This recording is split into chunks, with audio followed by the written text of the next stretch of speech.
Hello, Frizzle flock. So I don't really hate any authors. I do hate some books, but people, I'm good with those. But what I'm doing in this video is I'm picking popular authors that I've read books from that I didn't like. You might say that I hated some of them, and I'm reading another book from these authors. The goal of this video is to, at the end, be able to say if I want to read again from these authors or if they're really not the ones for me. This is like the final taste test for all of these guys. So the first author is 𝐂𝐇𝐏𝐄𝐏. This is an award-winning author. I am always seeing super glowing, raving reviews of her books. However, I've never seen a review that I read that made me want to read the book.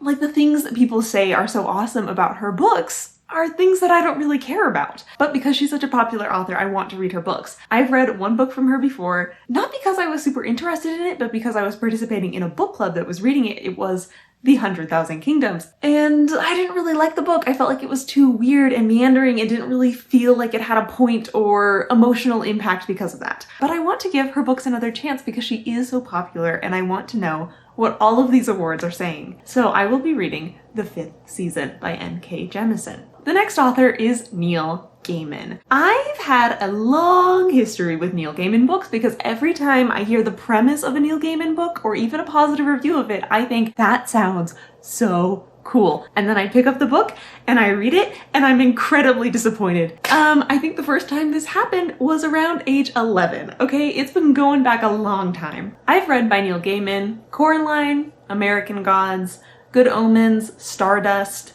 The Graveyard Book, Sandman, and I haven't really liked any of them. Some of them were more okay than others, and some of them I really hated. But even though I've been burned so many times, there's another book by him I really want to read called Neverwhere. I want to read this one because it was one of like the big influential books on the front line of the development of the urban fantasy genre. And I'm doing a project right now where I'm trying to understand and analyze the genre of urban fantasy. So it's kind of like required reading at this point, and the premise sounds really interesting and I'm kind of excited about it.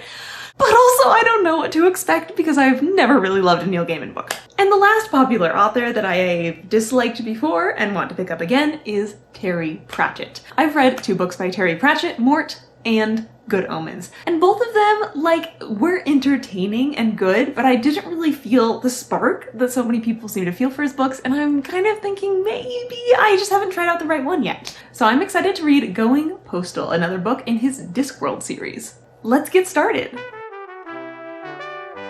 I've started the 5th season, and one of my goals going into this book was to be able to give you a good pitch of it. Because I've heard so many people on booktube talk about the 5th season. It's a very popular book, and yet I have never heard anyone pitch it in a way that sounded interesting to me. The pitches always feel so muddled and overly focused on the world building. Alas, I do not think I'm going to be completely happy with the pitch that I'm ready to give you. Usually by the time I get like 15% into a book, I can give you a pretty good pitch. But I'm like 25% into this book and still but we are going to do my best right now. We are following 3 different characters and they are all magical people. However, in this world, having the magic isn't always the best thing. The way that magic works in this world is that some people are born with the power to control kinetic and thermal energy. And in some ways this is good because they can help protect places and people from earthquakes. In this world, so many earthquakes, always apocalyptic level events happening every few decades, every few centuries. It's a mess. So having these sorcerers about that can protect your city and your town from the earthquake damage, great.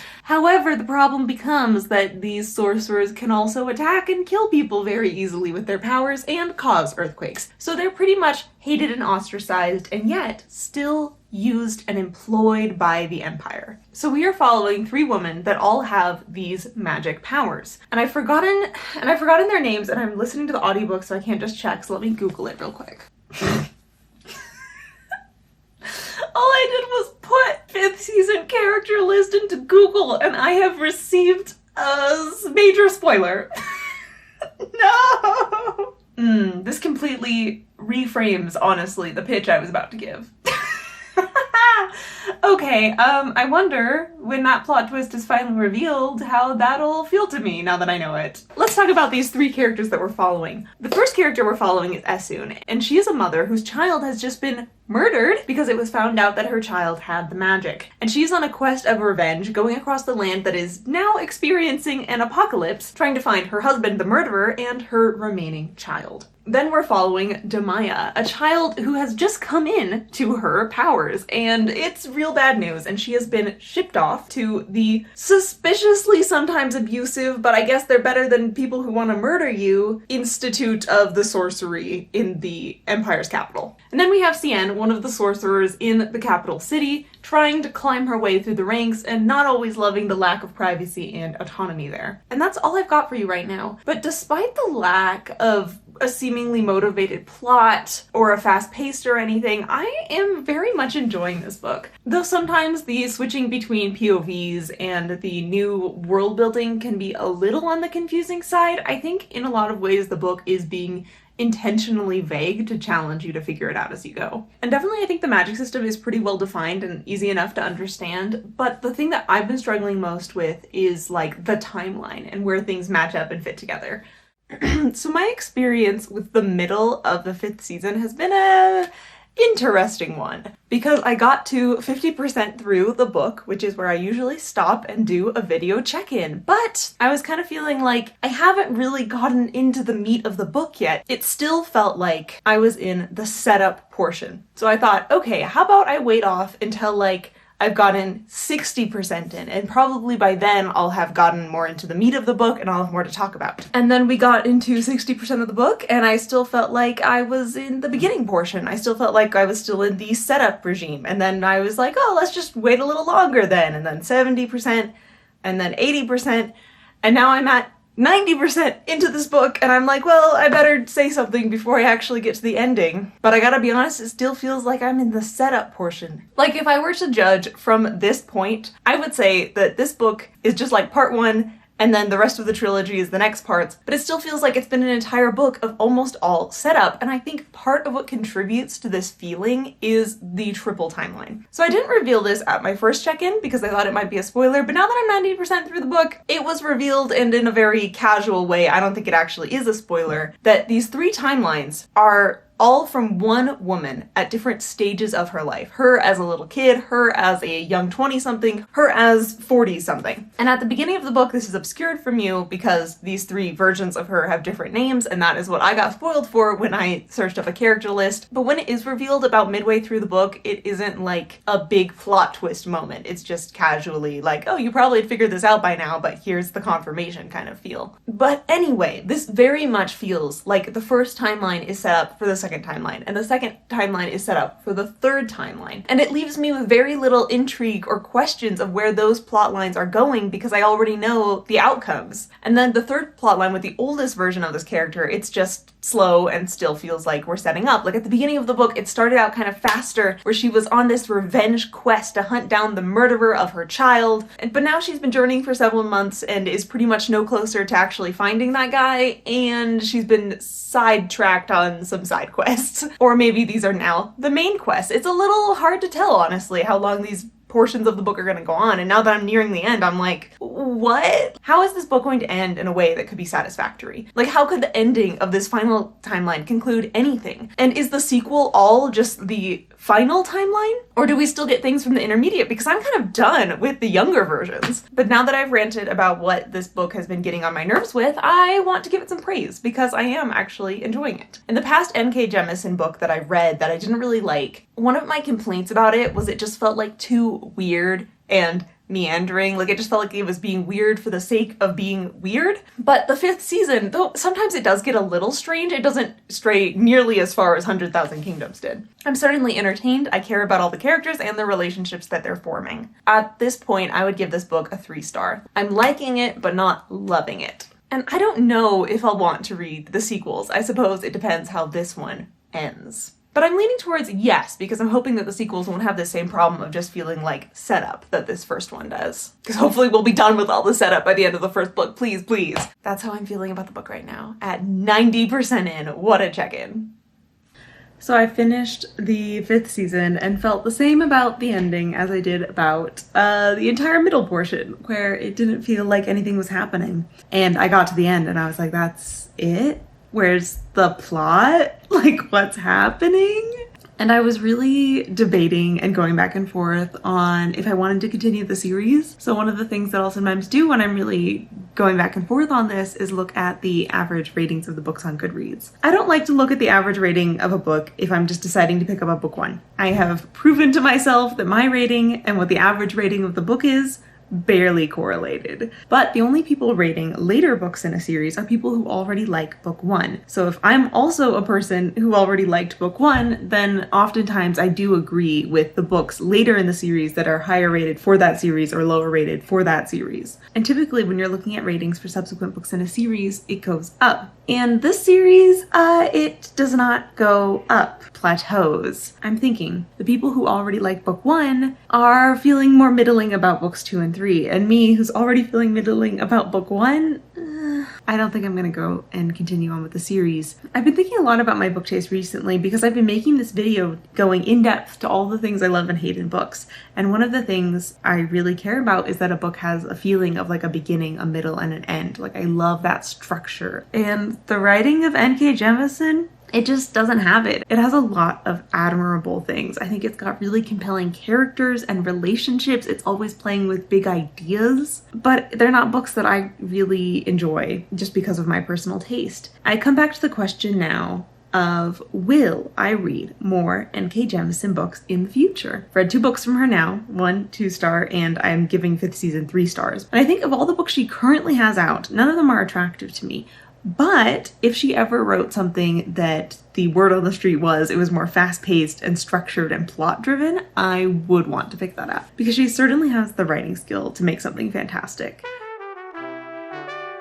I am 15% in to Neverwhere and ready to tell you what this book is about and my initial impressions. We have our protagonist Richard, recently moved into London to become some sort of financial analyst. He has a very controlling fiancée that he's not super happy with, and they're about to go out to a very important dinner when they discover an injured woman on the street. Richard wants to help the woman. The girlfriend wants to leave her there and get along with their dinner. This fight is the straw that breaks the camel's back and gets Richard dumped. Richard helps this injured girl who turns out to be from London Below, a magical version, kind of alternate dimension of London. And by helping this girl, Richard is sucked in to London Below himself and becomes invisible and forgotten to everyone in normal London. And first, let me talk about something that I like about this book. It feels super cinematic. And I'll tell you why that's funny in a second. But this novel does a really good job at highlighting little visual moments, little things that are happening. It also does a really good job, like a movie, of setting a scene, where we start kind of big and get a description of the building, like an establishing shot, and then move into the scene, and then move into actually going through the important bit of people talking to each other and doing things. It's also cinematic in the way that we have our main plot and lots of other side plots, and we're always switching in a quick pace back and forth between them. Where for different portions of these chapters, we're also following evil assassins that are out to get that woman that Richard helped, Lady Door. And because this book feels so cinematic and was published in like the 90s, I thought, well, it must have gotten an adaptation by now, right? So I Googled it to figure out if I could watch this adaptation.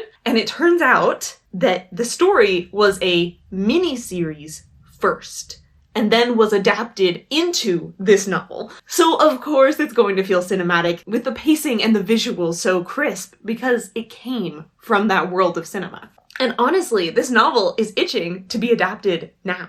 And then we should of course continue the chain by having that miniseries adapted into a novel by like a new author, and then like 20 years after that we can have that novel adapted into a new miniseries, and that could be a really nice cultural long-term art project that I would love to see. Okay, but anyway, my actual thoughts about this book is that I'm kind of bored now. It feels like this book is trying to get us to care so much about Richard, who has now lost everything, like his fiancée and his life in London above. But like, why should we care about him and the fiancée when they were so obviously unhappy in their relationship together? And honestly, I'm just kind of bored of Richard stumbling around in London Below and being confused. And I'm like, yeah, you're the protagonist. You've been dropped into the new world. Get over it and be active. Do something. And this is one of the things that's never really clicked for me with the works of Neil Gaiman, is that it feels so fairy tale in the way that the characters feel like archetypes instead of people that are really like making decisions that I can root for. Like, what is motivating our protagonist, Richard?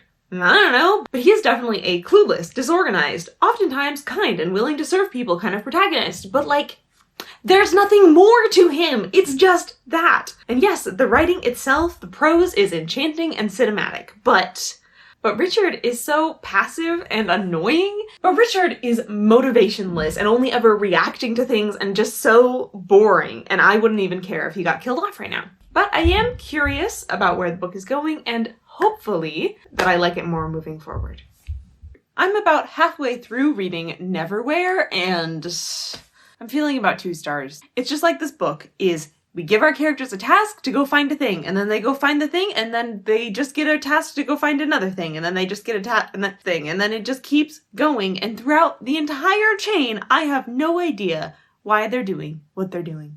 And I don't care about any of it. We have gotten some development on the point of the character of Richard. He was the clueless nobody thrown into the magical world of under London, what is it called? London Below, and he still kind of is. But he has somewhat redeemed himself by being able to complete the impossible task that no one in hundreds of years have been able to complete before. And yeah, go Richard! He's starting to become a hero and do things, but then I'm like, but why? But why? But how? Because he conquered this mind game's magical spell gauntlet thing by having the will to live and the motivation to keep going. Which, yay, good for him, is character development, because just a few chapters ago, he did not have much will to live and in fact was about ready to end it. So like, good, he did it. But then like, how? Why? These books just never have enough structure or detail or character motivations or plot for me, and why did I pick up this book? Because I wanted to give Neil Gaiman another shot. He's so beloved by so many people, and I want to be one of them. I am jealous of the people that can love Neil Gaiman, and I keep trying different books by him, hoping that they are less Gaiman-like than the last one. And I think that I accidentally found the one that feels the most Gaiman of all the books I've picked up by him. It's like urban fantasy, a genre that I usually love, but in the hands of this author somehow don't. It's got that kind of fairy tale whimsical writing feel to it. It's irritatingly meandering,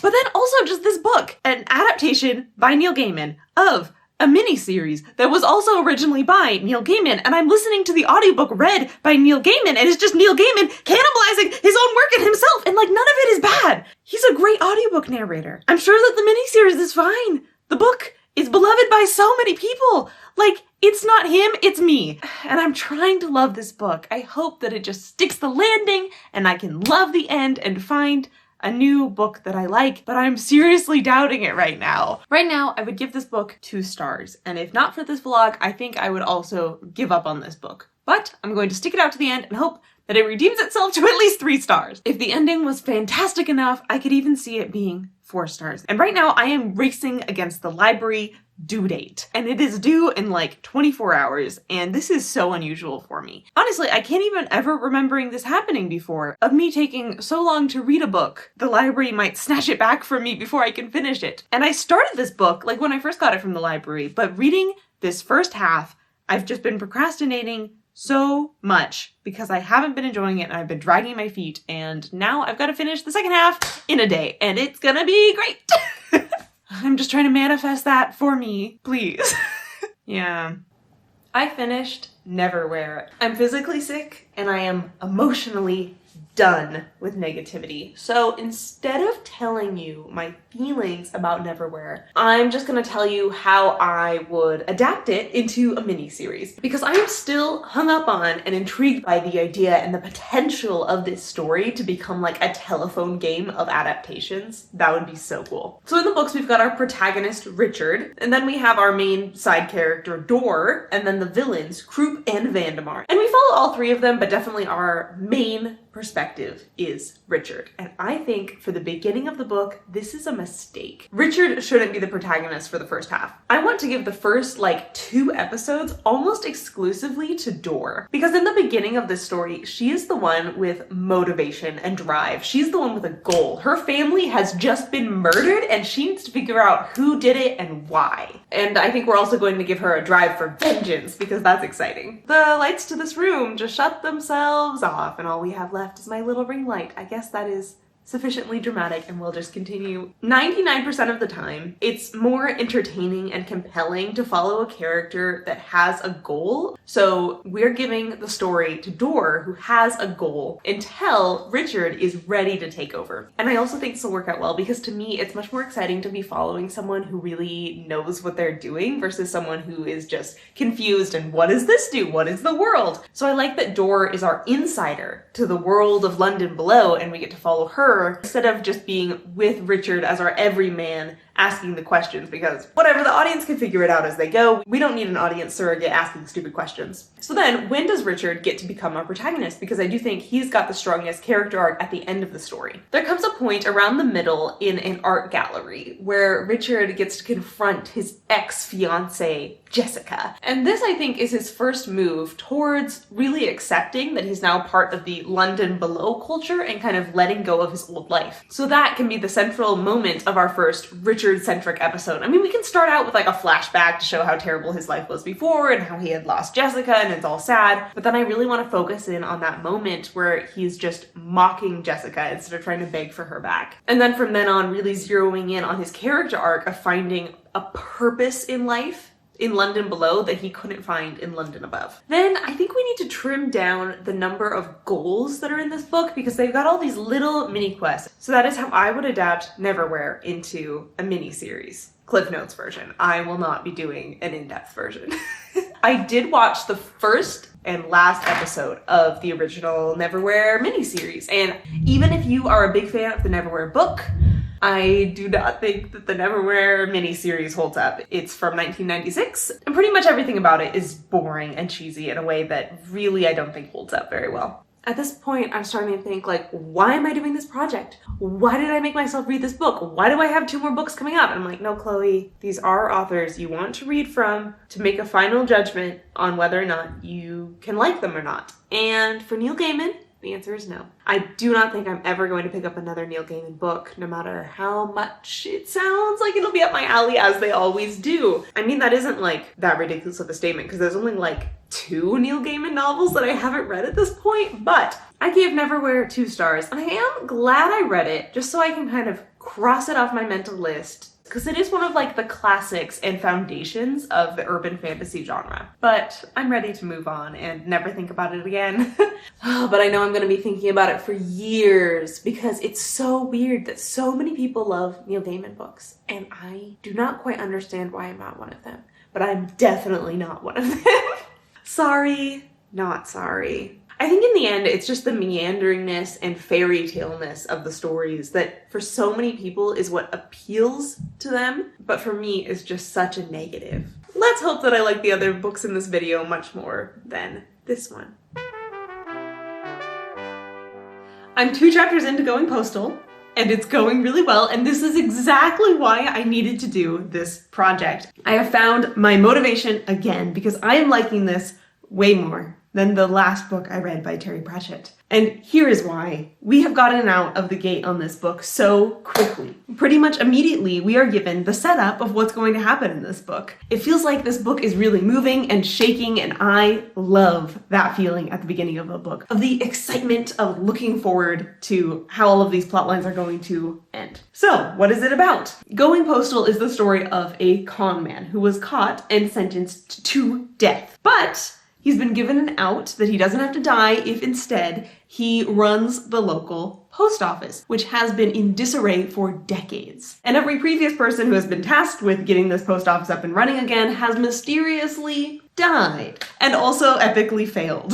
And this book has so lovingly given us this quest of getting the post office up and running again by showing us what it must have been like in its glory days, talking about how fast and good it was at delivering letters and how it was the pillar of the community, and then how it fell into disarray. And we also have the task of get to know and befriend the postal workers that are already there. They seem a little strange, they seem a little hard to work with, but they're what is at hand. And the cherry on top, what makes me look forward to finishing this book, is that we've also gotten the beginning and the hints of a character arc for our protagonist, where he is a very cynical fellow that believes in conning people, but not exactly in service and sentimentality and charity and kindness. But we've already gotten the hints that is going to change through him picking up an old letter that was a love letter from one person to another and never got delivered, and him thinking about how much this letter must have meant to these people and how it might have changed their lives by getting sent. I am in love with it. I start every book with it in my mind at like 5 stars. I want to go into every book as positive and optimistic as I can. And then if the book is worse than that, my internal rating goes down over the course of the book. But so far, this one is still feeling 5 stars. Of course, it is way too early to call it, and we'll see how I feel at the midpoint check-in.